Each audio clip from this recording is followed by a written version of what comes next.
La Sanko impact oublié. Selon plusieurs sources, la Sanko semble traîner sur les couloirs du palais de la nation sans succès, toujours en attente d'être reçue par celui qu'on appelle Mokwam Tombole. Est ce par Boud, une mise à la touche, problème de sécurité, ou il est question de se débarrasser d'eux.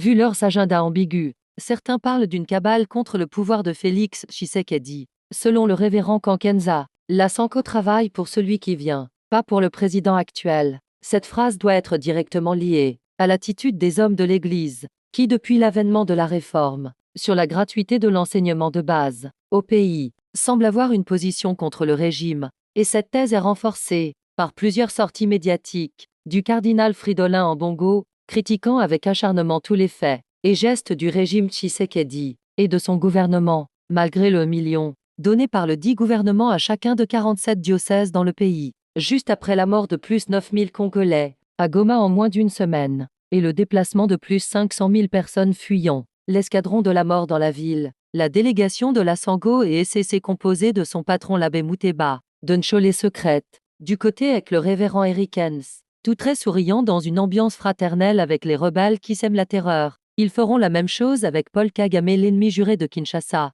La même Sanko et Ex se sont fait financer par le Rwanda, pays qui agresse leur Congo. L'abbé Donatien Nchol, secrétaire général de la Conférence épiscopale nationale du Congo, a par ailleurs, en septembre 2023, lors d'une interview accordée à la radio Top Congo, il a exprimé une mise en garde en déclarant « Une probable révolution n'attendra qu'un leader courageux ». Cette dernière déclaration a suscité des réactions, certains y voyant une incitation à l'insurrection. Cependant, l'abbé Nchol a clarifié par la suite qu'il ne prenait en aucun cas un coup d'État, mais mettait en garde contre les conséquences d'une perte de confiance dans le processus politique. Mais l'opinion publique n'a jamais oublié cette phrase sortie de manière naturelle du porte-parole de la Sanko. Non loin que hier, la même Sanko est accusée par l'évêque Mukuna dans une émission télé, devant le micro de Nicolas Neya. Sanko a un agenda caché et travaille pour l'étranger, et ceci pour confirmer le pasteur Kankenza, et après que cette dernière ait écarté les 6 autres confessions religieuses du pays.